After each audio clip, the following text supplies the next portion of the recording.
حدیث نمبر 1201۔ سیدنا انس بن مالک بیان کرتے ہیں کہ رسول اللہ صلی اللہ علیہ وسلم نے فرمایا، جس شخص نے صبح کے وقت یہ کہا اللہم انا اصبحنا نشہدک ونشہد حملۃ عرشک وملائکتک وجميع خلقك أنك أنت الله لا إله إلا أنت وحدك لا شريك لك وأن محمدا عبدك ورسولك۔ اے اللہ، بے شک ہم نے صبح کی ہم تجھے گواہ بناتے ہیں اور تیرے عرش کے اٹھانے والوں کو اور تیرے دوسرے فرشتوں کو اور تیری ساری مخلوق کو بھی گواہ بناتے ہیں، بے شک تو ہی اللہ ہے، تیرے سوا کوئی معبود نہیں، تو یکتا ہے، تیرا کوئی شریک نہیں، اور محمد صلی اللہ علیہ وسلم تیرے بندے اور تیرے رسول ہے۔ تو اللہ تعالیٰ اس کا چوتھائی حصہ جہنم سے آزاد فرما دے گا، اور جس شخص نے اس دعا کو 2 مرتبہ پڑھا تو اللہ تعالیٰ اسے جہنم سے آزاد فرما دے گا، اور جس شخص نے اس دعا کو 4 مرتبہ پڑھا تو اللہ تعالیٰ اس دن میں اسے مکمل طور پر جہنم سے آزاد فرما دے گا۔ یہ روایت ضعیف ہے۔ باب جب شام کرے تو کیا کہے۔ حدیث نمبر 1202۔ سیدنا ابو ہریرہ رضی اللہ عنہ بیان کرتے ہیں کہ سیدنا ابو بکر رضی اللہ عنہ نے عرض کیا، اے اللہ کے رسول، مجھے کوئی ایسی چیز سکھائیے جسے میں صبح و شام پڑھا کروں۔ آپ صلی اللہ علیہ وسلم نے فرمایا، یوں کہ اللہم عالم الغیب والشہادہ فاطر السماوات والارض کل شیء بکفیک اشہد ان لا الہ الا انت اعوذ بک من شر نفسی ومن شر شیطان وشرک۔ اے اللہ، غیب اور حاضر کو جاننے والے، آسمانوں اور زمین کے پیدا کرنے والے، ہر چیز تیرے قبضے میں ہے، میں گواہی دیتا ہوں کہ تیرے سوا کوئی معبود نہیں، میں اپنے نفس کے شر سے، شیطان کے شر سے اور اس کے شرک سے تیری پناہ مانگتا ہوں۔ اس دعا کو صبح و شام اور سوتے وقت پڑھ لیا کرو۔ صحیح البخاری۔ حدیث نمبر 1203۔ ایک دوسری سند میں بھی سیدنا ابو ہریرہ رضی اللہ عنہ سے اس کی مانند مروی ہے اور اس میں ان الفاظ کا اضافہ ہے، رب کل شیء وملیکہ، تو ہر چیز کا رب ہے اور اس کا مالک و بادشاہ ہے، اور یہ بھی فرمایا شر شیطان و شرک، میں شیطان کے شر سے اور اس کے شرک سے تیری پناہ مانگتا ہوں۔ صحیح البخاری۔ حدیث نمبر 1204۔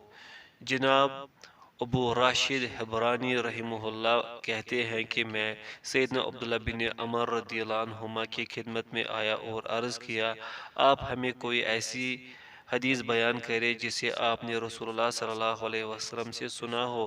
تو انہوں نے میری طرف ایک صحیفہ ڈال دیا اور کہا، یہ وہ ہے جسے نبی صلی اللہ علیہ وسلم نے میرے لیے لکھوایا تھا۔ میں نے اس میں دیکھا تو اس میں یہ لکھا ہوا تھا کہ ابو بکر صدیق رضی اللہ عنہ نے نبی کریم صلی اللہ علیہ وسلم سے پوچھا، اے اللہ کے رسول، مجھے کوئی ایسی دعا سکھا دیجئے جس کو میں صبح شام پڑھا کروں۔ تو آپ صلی اللہ علیہ وسلم نے فرمایا، اے ابو بکر، یہ دعا پڑھا کرو، اللہم فاطر السماوات والارض عالم الغیب والشہادہ رب کل شیء وملیکہ اعوذ بک من شر نفسی ومن شر شیطان وشرک وان اقترف علی نفسی سوءا او اجرہ الی مسلم۔ اے اللہ، آسمانوں اور زمین کے پیدا کرنے والے، غیب اور حاضر کے جاننے والے، ہر چیز کے رب بادشاہ، میں اپنے نفس کے شر سے اور اس بات سے بھی کہ میں اپنی جان کے بارے میں کوئی بے جا حرکت کروں یا کسی برائی کو کسی مسلمان کی طرف کھینچوں۔ یہ روایت صحیح ہے۔ باب جب اپنے بستر پر جائے تو کیا کہے۔ حدیث نمبر 1205۔ سیدنا حذیفہ رضی اللہ عنہ بیان کرتے ہیں کہ نبی صلی اللہ علیہ وسلم جب سونے کا ارادہ کرتے تو یہ دعا پڑھتے، بسمک اللہم اموت و احیا، اے اللہ میں تیرے ہی نام سے مرتا ہوں اور جیتا ہوں۔ اور جب آپ اپنی نیند سے بیدار ہوتے تو یہ دعا پڑھا کرتے، الحمدللہ الذی احیانا بعد ما اماتنا و الیہ النشور، سب تعریف اللہ کے لیے ہیں جس نے ہمیں مرنے کے بعد زندگی بخشی اور اسی کی طرف اٹھ کر جانا ہے۔ صحیح البخاری۔ حدیث نمبر 1206، سیدنا انس رضی اللہ عنہ بیان کرتے ہیں کہ نبی کریم صلی اللہ علیہ وسلم جب اپنے بستر پر تشریف لاتے تو یہ دعا پڑھا کرتے، الحمدللہ الذی اطعمنا وسقانا وکفانا وآوانا، کم ممن لا کافی لہ ولا مووی، سب تعریفیں اس اللہ کے لیے ہیں جس نے ہمیں کھلایا اور ہمیں پلایا اور ہماری حفاظت کی اور ہمیں جگہ دی۔ کتنے ہی ایسے لوگ ہیں جنہیں نہ کوئی کفایت کرنے والا ہے اور نہ کوئی پناہ دینے والا ہے۔ صحیح مسلم۔ حدیث نمبر 1207، سیدنا جابر رضی اللہ عنہ بیان کرتے ہیں کہ رسول اللہ صلی اللہ علیہ وسلم اس وقت تک نہیں سوتے تھے جب تک کہ سورہ الف لام تنزیل، سورہ الف لام سجدہ اور سورہ تبارک الذی بیدہ الملک، سورہ ملک نہ پڑھ لیتے تھے۔ ابو زبیر رحمہ اللہ راوی حدیث نے کہا، یہ دونوں صورتیں قرآن مجید کی ہر سورہ پر 70 نیکیاں زیادہ فضیلت رکھتی ہے۔ جو ان دونوں کو پڑھے گا اس کے لیے ان دونوں کے بدلے 70 نیکیاں لکھی جائے گی، اور ان دونوں کی وجہ سے اس کے 70 درجے بلند ہوں گے، اور ان دونوں کے بدلے 70 برائیاں اس سے مٹا دی جائے گی۔ یہ روایت صحیح ہے۔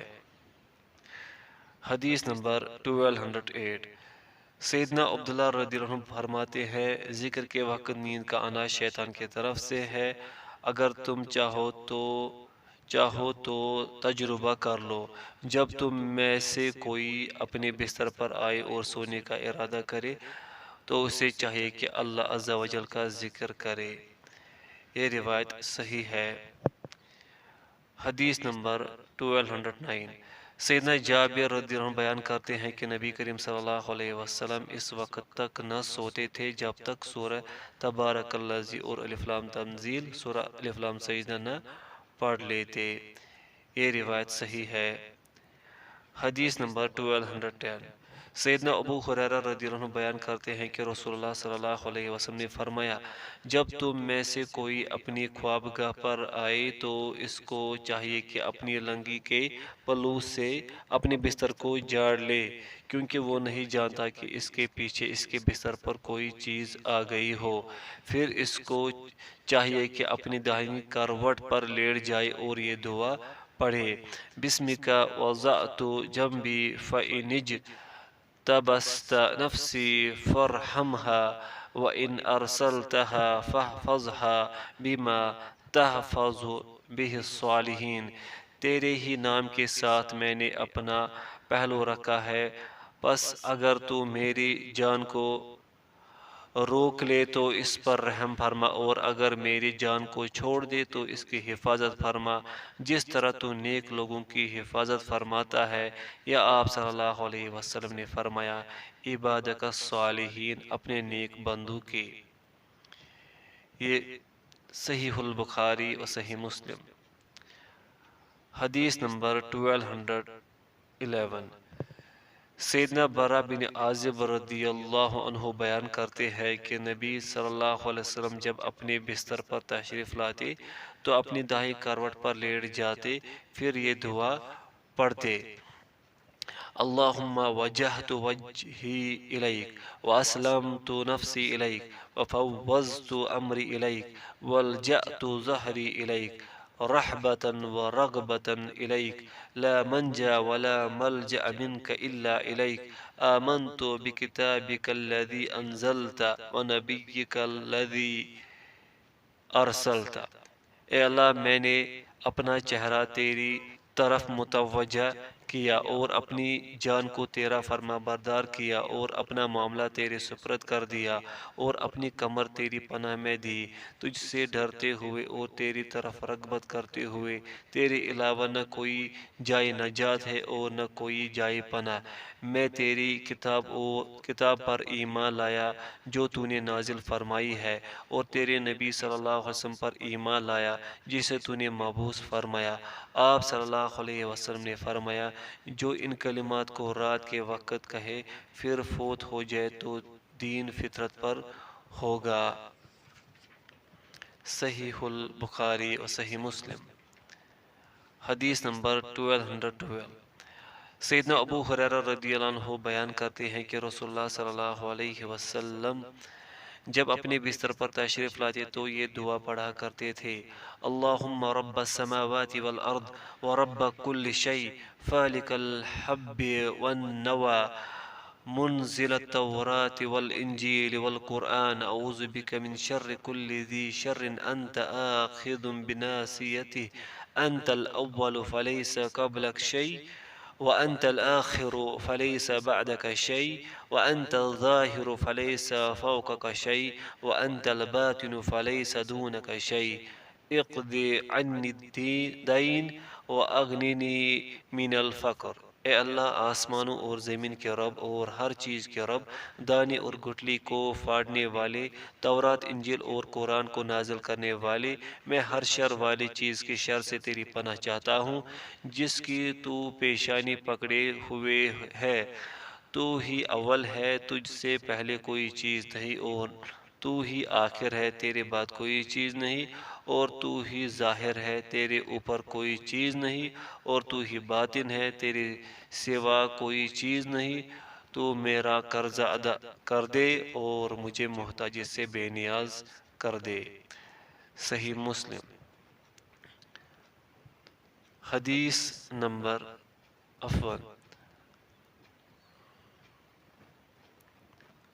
باب سونے کے وقت کی دعا کی فضیلت۔ حدیث نمبر 1213۔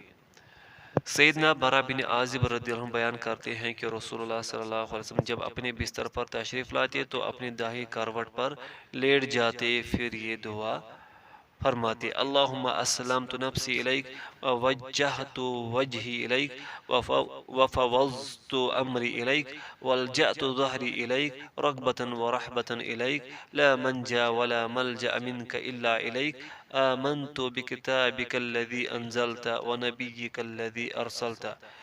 اے اللہ، میں نے اپنی جان کو تیرا مطیع کر دیا اور اپنا چہرہ تیری طرف متوجہ کر دیا اور اپنا معاملہ تیرے سپرد کر دیا اور اپنی کمر تیری پناہ میں دے دی، تیری طرف رغبت کرتے ہوئے اور تجھ سے ڈرتے ہوئے، تیرے علاوہ نہ کوئی جائے نجات ہے اور نہ کوئی جائے پناہ۔ میں ایمان لایا تیری کتاب پر جو تو نے نازل فرمائی اور تیرے نبی پر جسے تو نے مبعوث فرمایا۔ رسول اللہ صلی اللہ علیہ وسلم نے فرمایا، جو شخص اس دعا کو پڑھے گا پھر اگر اسی رات میں وہ مر گیا تو دین فطرت پر مرے گا۔ صحیح البخاری۔ حدیث نمبر 1214۔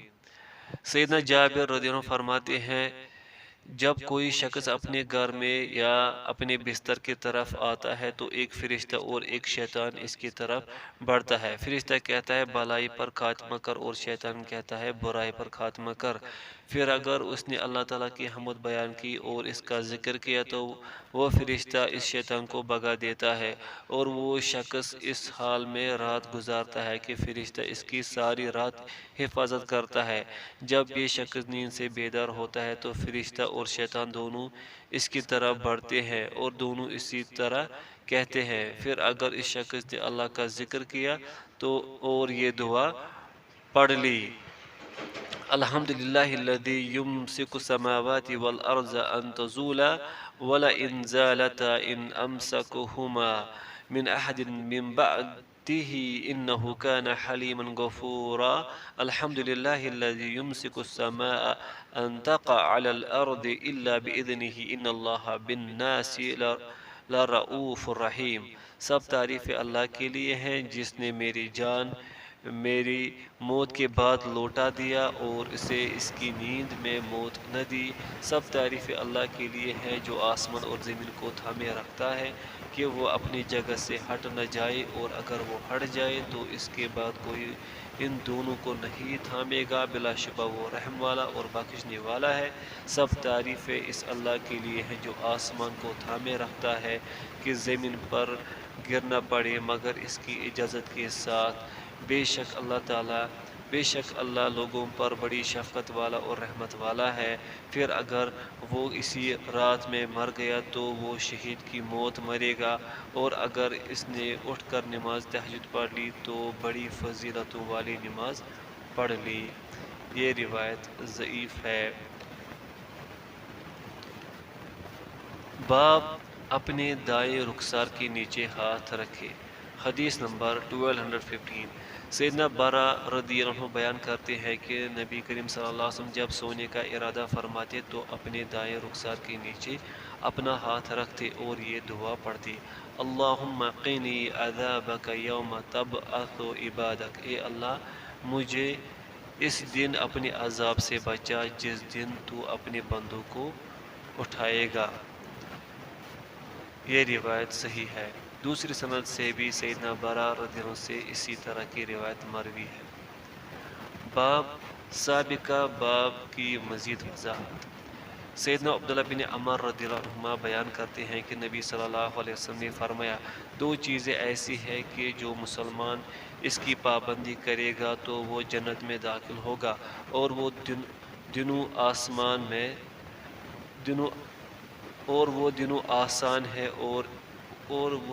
آسان ہے اور ان دونوں پر عمل کرنے والے تھوڑے ہی ہیں۔ عرض کیا کہ اے اللہ کے رسول، وہ دو چیزیں کیا ہیں؟ آپ صلی اللہ علیہ وسلم نے فرمایا: پہلی چیز یہ ہے کہ ہر نماز کے بعد 10 مرتبہ اللہ اکبر کہے، اور 10 مرتبہ الحمدللہ اور 10 مرتبہ سبحان اللہ کہے۔ یہ زبان پر تو 150 ہیں اور قیامت کے دن ترازو میں 1500 ہیں۔ میں نے نبی صلی اللہ علیہ وسلم کو دیکھا، آپ انہیں اپنے ہاتھ سے شمار کرتے تھے۔ اور دوسری چیز یہ ہے، جب اپنے بستر پر آئے تو 33 بار سبحان اللہ، 33 بار اللہ اکبر اور 34 بار الحمدللہ کہے۔ یہ زبان پر تو 100 کلمات ہیں اور قیامت کے دن ترازو میں 1000 نیکیاں ہیں۔ پس تم میں سے کون ایسا ہے جو دن رات میں 2500 گناہ کرتا ہو؟ تو عرض کیا گیا: اللہ کے رسول، یہ کیسے ہو سکتا ہے کہ کوئی شخص ان کی پابندی نہ کرے؟ آپ صلی اللہ علیہ وسلم نے فرمایا: تم میں سے کسی کے پاس نماز میں شیطان آتا ہے اور اسے ادھر ادھر کی حاجتیں یاد دلاتا ہے، لہذا وہ ان اذکار کو نہیں کر پاتا۔ یہ روایت صحیح ہے۔ باب جب اپنے بستر سے اٹھ کر چلا جائے پھر واپس آئے تو اس سے منہ جھاڑ لے۔ حدیث نمبر 1217 سیدنا ابو ہریرہ رضی اللہ عنہ بیان کرتے ہیں کہ نبی کریم صلی اللہ علیہ وسلم نے فرمایا: جب تم میں سے کوئی اپنے بستر پر آئے تو اپنی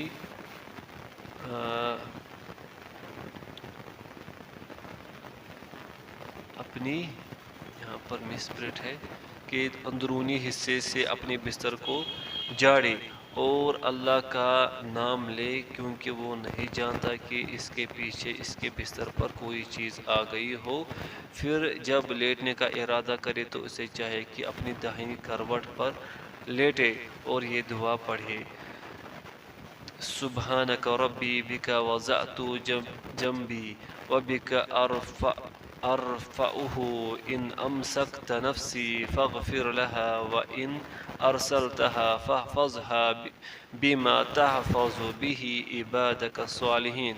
پاک ہے میرا رب، تیری توفیق سے میں نے اپنا پہلو رکھا، تیری ہی توفیق سے اسے اٹھاؤں گا۔ اگر تو میری جان کو روک لے تو اسے بخش دینا، اور اگر تو اسے چھوڑ دے تو اس کی حفاظت فرما جس طرح تو اپنے نیک بندوں کی حفاظت کرتا ہے۔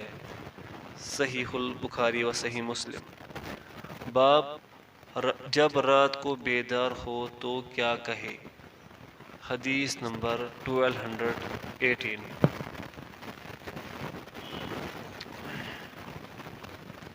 سیدنا ربیعہ بن کعب رضی اللہ عنہ بیان کرتے ہیں کہ میں نبی کریم صلی اللہ علیہ وسلم کے دروازے کے پاس رات گزارتا تھا، آپ کا وضو کا پانی لا کر دیتا۔ کہتے ہیں میں رات کو کافی دیر تک آپ کو یہ فرماتے ہوئے سنتا رہتا، سمیع اللہ لمن حمدہ، اللہ نے سن لیا جس نے اس کی حمد بیان کی۔ اور میں رات کو کافی دیر تک آپ کو یہ فرماتے ہوئے سنتا رہتا، الحمدللہ رب العالمین، تمام تعریف اللہ کے لیے ہے جو تمام جہانوں کا رب ہے۔ یہ روایت صحیح ہے۔ باب جو اس حال میں سو گیا کہ اس کے ہاتھ میں چکناہٹ لگی تھی۔ حدیث نمبر 1219۔ سیدنا ابن عباس رضی اللہ عنہما بیان کرتے ہیں کہ نبی صلی اللہ علیہ وسلم نے فرمایا، جو شخص اس حال میں سو گیا کہ اس کے ہاتھ میں کوئی چکنائی لگی ہوئی تھی اور اسے دھویا نہیں، پھر اسے کوئی تکلیف دہ چیز پہنچ گئی تو وہ اپنے نفس ہی کو ملامت کرے۔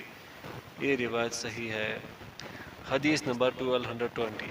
سیدنا ابو ہریرہ رضی اللہ عنہ بیان کرتے ہیں کہ نبی صلی اللہ علیہ وسلم نے فرمایا، جس شخص نے اس حال میں رات گزاری کہ اس کے ہاتھ میں کوئی چکنائی لگی ہوئی تھی، پھر اسے کوئی چیز پہنچ گئی تو وہ اپنے نفس ہی کو ملامت کرے۔ یہ روایت صحیح ہے۔ باب چراغ کو بجھا دینا۔ حدیث نمبر 1221۔ سیدنا جابر بن عبداللہ رضی اللہ عنہ بیان کرتے ہیں کہ رسول اللہ صلی اللہ علیہ وسلم نے فرمایا، رات کے وقت دروازوں کو بند کر دو، مشکیزوں کو منہ باندھ دو، برتنوں کو اوندا کر دیا کرو یا برتنوں کو ڈھانپ دیا کرو، چراغ بجھا دیا کرو، کیونکہ شیطان بند دروازے کو نہیں کھولتا، نہ مشکیزے کے تسمے کھولتا ہے، نہ ہی برتنوں کو کھولتا ہے۔ کبھی کبھار شریر چوہیاں لوگوں پر ان کے گھر جلا دیتی ہے۔ صحیح البخاری و صحیح مسلم۔ حدیث نمبر 1222۔ سیدنا ابن عباس رضی اللہ عنہما بیان کرتے ہیں کہ ایک چوہیا چراغ کی بتی گھسیٹتی ہوئی لے آئی، ایک بچی اسے روکنے کے لیے دوڑی، نبی صلی اللہ علیہ وسلم نے فرمایا، اسے چھوڑ دو۔ چوہیا اس بتی کو لے آئی اور لا کر اس چٹائی پر ڈال دیا جس پر آپ صلی اللہ علیہ وسلم بیٹھے ہوئے تھے، بس ایک درہم کے برابر جگہ جلا دی۔ تو رسول اللہ صلی اللہ علیہ وسلم نے فرمایا، جب تم سونے لگو تو اپنے چراغوں کو بجھا دیا کرو، کیونکہ شیطان اس جیسی مخلوق کو اس قسم کی باتیں سمجھا دیتا ہے، لہذا وہ تمہیں جلا دیتی ہے۔ یہ روایت صحیح ہے۔ حدیث نمبر 1223۔ سیدنا ابو سعید رضی اللہ عنہ بیان کرتے ہیں کہ ایک رات نبی صلی اللہ علیہ وسلم نیند سے بیدار ہوئے، اچانک دیکھا کہ ایک چوہیا چراغ کی جلتی ہوئی بتی منہ میں لے کر چھت پر چڑھ رہی ہے تاکہ گھر کو جلا دے۔ نبی صلی اللہ علیہ وسلم نے اس پر لعنت کی اور محرم احرام باندھنے والے کے لیے بھی اس کا قتل حلال قرار دیا۔ یہ روایت ضعیف ہے۔ باب سوتے وقت گھر میں جلتی ہوئی آگ نہ چھوڑ دی جائے۔ حدیث نمبر 1224۔ جناب سالم رحمہ اللہ اپنے والد عبداللہ بن عمر رضی اللہ عنہما سے روایت کرتے ہیں کہ نبی صلی اللہ علیہ وسلم نے فرمایا، سوتے وقت اپنے گھروں میں جلتی ہوئی آگ نہ چھوڑو۔ صحیح البخاری و صحیح مسلم۔ حدیث نمبر 1225۔ سیدنا ابن عمر رضی اللہ عنہما بیان کرتے ہیں کہ سیدنا عمر رضی اللہ عنہ نے فرمایا، بلا شبہ آگ دشمن ہے، لہذا تم اس سے بچو۔ اور سیدنا ابن عمر رضی اللہ عنہما اپنے گھر میں آگ کی طرف خاص دھیان رکھتے تھے اور سونے سے پہلے اسے بجھا دیتے تھے۔ یہ روایت صحیح ہے۔ حدیث نمبر 1226۔ سیدنا ابن عمر رضی اللہ عنہما کا بیان ہے کہ انہوں نے نبی صلی اللہ علیہ وسلم کو یہ فرماتے ہوئے سنا، اپنے گھروں میں جلتی ہوئی آگ نہ چھوڑو کیونکہ وہ تمہاری دشمن ہے۔ صحیح البخاری و صحیح مسلم۔ حدیث نمبر 1227۔ سیدنا ابو موسیٰ رضی اللہ عنہ بیان کرتے ہیں کہ مدینہ میں رات کے وقت ایک گھر ان کے گھر والوں پر جل گیا۔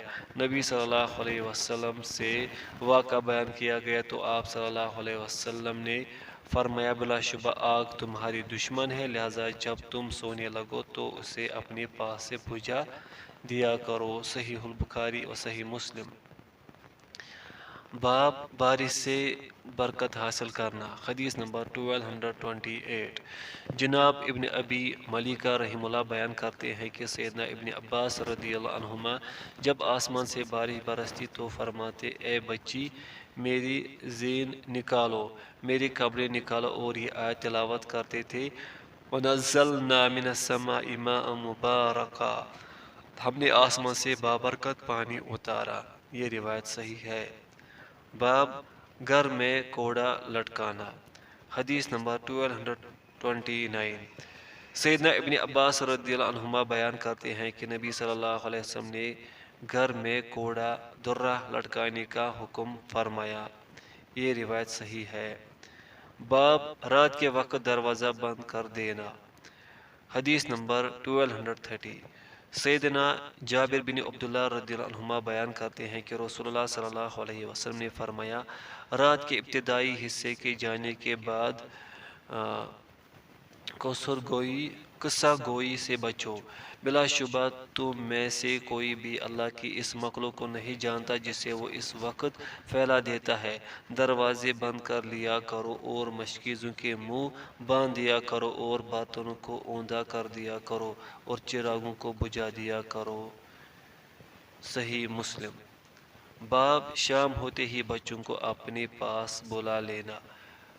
حدیث نمبر 1231 سیدنا جابر رضی اللہ عنہ بیان کرتے ہیں کہ نبی صلی اللہ علیہ وسلم نے فرمایا اپنے بچوں کو روکے رکھو یہاں تک کہ عشاء کی تاریکی یا دن کا جوش جاتا رہے، کیونکہ یہ ایسی گھڑی ہے جس میں شیاطین پھیل جاتے ہیں۔ صحیح البخاری و صحیح مسلم۔ باب جانوروں کو آپس میں لڑانا۔ حدیث نمبر 1232 سیدنا ابن عمر رضی اللہ عنہما اس بات کو ناپسند سمجھتے تھے کہ جانوروں کو آپس میں لڑایا جائے۔ یہ روایت حسن ہے۔ باب کتے کا بھونکنا اور گدھے کا رینکنا۔ حدیث نمبر 1233 سیدنا جابر بن عبداللہ رضی اللہ عنہما بیان کرتے ہیں کہ نبی کریم صلی اللہ علیہ وسلم نے فرمایا رات کے تھم جانے کے بعد بہت کم باہر نکلا کرو، بلا شبہ اللہ تعالیٰ کے کچھ جانور ہیں جنہیں وہ پھیلا دیتا ہے، لہذا جو شخص کتے کے بھونکنے یا گدھے کے رینکنے کی آواز سنے تو اسے چاہیے کہ شیطانی مردود سے اللہ کی پناہ مانگے، کیونکہ یہ جانور وہ چیز دیکھتے ہیں جو تم نہیں دیکھتے۔ یہ روایت صحیح ہے۔ حدیث نمبر 1234 سیدنا جابر بن عبداللہ رضی اللہ عنہ بیان کرتے ہیں کہ نبی صلی اللہ علیہ وسلم نے فرمایا جب تم رات کو کتوں کا بھونکنا یا گدھوں کا رینکنا سنو تو اللہ تعالیٰ کی پناہ مانگو، کیونکہ یہ جانور وہ چیز دیکھتے ہیں جو تم نہیں دیکھتے، اور دروازوں کو بند کر دو اور ان پر اللہ کا نام لو، کیونکہ شیطان ایسے دروازے کو نہیں کھولتا جسے بند کرتے ہوئے اللہ کا نام لیا گیا ہو، اور گڑھوں کو ڈانک دو اور مشکیزوں کے منہ باندھ دو اور برتن کو اوندا کر دو۔ یہ روایت صحیح ہے۔ حدیث نمبر 1235 جناب عمر بن علی بن حسین رحم اللہ سے بھی دوسری سند سے اسی طرح مروی ہے۔ یہ روایت صحیح ہے۔ حدیث نمبر 1235 سیدنا جابر رضی اللہ عنہ کا بیان ہے کہ انہوں نے رسول اللہ صلی اللہ علیہ وسلم کو یہ فرماتے ہوئے سنا رات کے تھم جانے کے بعد بہت کم باہر نکلا کرو، بلا شبہ اللہ کی کچھ مخلوق ایسی ہے جسے وہ پھیلا دیتا ہے۔ جب تم کتوں کا بھونکنا یا گدھوں کا رینکنا سنو تو شیطان سے اللہ تعالیٰ کی پناہ مانگو۔ یہ روایت صحیح ہے۔ باب جب مرغ کی آواز سنے۔ سیدنا ابو ہریرہ رضی اللہ عنہ بیان کرتے ہیں کہ رسول اللہ صلی اللہ علیہ وسلم نے فرمایا جب تم رات کو مرغ کی آواز سنو تو اللہ تعالیٰ سے اس کا فضل مانگو، کیونکہ اس نے فرشتے کو دیکھا ہے، اور جب تم رات کو گدھوں کا رینکنا سنو تو شیطان مردود سے اللہ تعالیٰ کی پناہ مانگو، کیونکہ اس نے شیطان کو دیکھا ہے۔ صحیح البخاری و صحیح مسلم۔ باب پسو کو گالی مت دو۔ حدیث نمبر 1237 سیدنا انس بن مالک رضی اللہ عنہ بیان کرتے ہیں ایک آدمی نے نبی صلی اللہ علیہ وسلم کے پاس پسوں پر لعنت کی تو آپ صلی اللہ علیہ وسلم نے فرمایا اس پر لعنت نہ کرو کیونکہ اس نے انبیاء کرام میں سے ایک نبی کو نماز کے لیے جگایا تھا۔ یہ روایت ضعیف ہے۔ باب قیلولہ کرنے کا بیان، حدیث نمبر 1238۔ سیدنا عمر رضی اللہ عنہ فرماتے ہیں بسا اوقات قریش کے لوگ سیدنا عبداللہ بن مسعود رضی اللہ عنہ کے دروازے پر آ بیٹھتے، پھر جب سایہ ڈل جاتا تو سیدنا ابن مسعود رضی اللہ عنہ فرماتے کھڑے ہو جاؤ، اب باقی ماندہ وقت شیطان کے لیے ہے۔ پھر وہ جس کسی کے پاس سے گزرتے اسے اٹھا دیتے۔ راوی کہتا ہے ایک دفعہ وہ ہمارے درمیان اسی طرح کر رہے تھے کہ انہیں کہا گیا یہ بنو حسحاس کا غلام ہے جو شعر کہتا ہے، چنانچہ آپ ابن مسعود رضی اللہ عنہ نے اسے بلایا اور فرمایا تو کیسے کہتا ہے؟ تو اس نے اپنا یہ شعر سنایا، اپنی محبوبہ سلیمی کو چھوڑ دے اگر تو نے جنگ کے لیے تیاری کر رکھی ہے، انسان کے لیے بڑھاپا اور اسلام روکنے کے لیے کافی ہے۔ تو آپ رضی اللہ عنہ نے فرمایا تجھے کافی ہے، تو نے سچ کہا، تو نے سچ کہا۔ یہ روایت حسن ہے۔ حدیث نمبر 1239۔ جناب صاحب بن یزید رحمہ اللہ کہتے ہیں کہ سیدنا عمر رضی اللہ عنہ دوپہر کو یا اس کے قریب ہمارے پاس سے گزرا کرتے تو فرماتے کھڑے ہو جاؤ اور قیلولہ کر لو، اب باقی ماندہ وقت شیطان کے لیے ہے۔ یہ روایت حسن ہے۔ حدیث نمبر 1240۔ سیدنا انس رضی اللہ عنہ فرماتے ہیں لوگ جمعہ ادا کیا کرتے پھر قیلولہ کیا کرتے تھے۔ صحیح البخاری۔ حدیث نمبر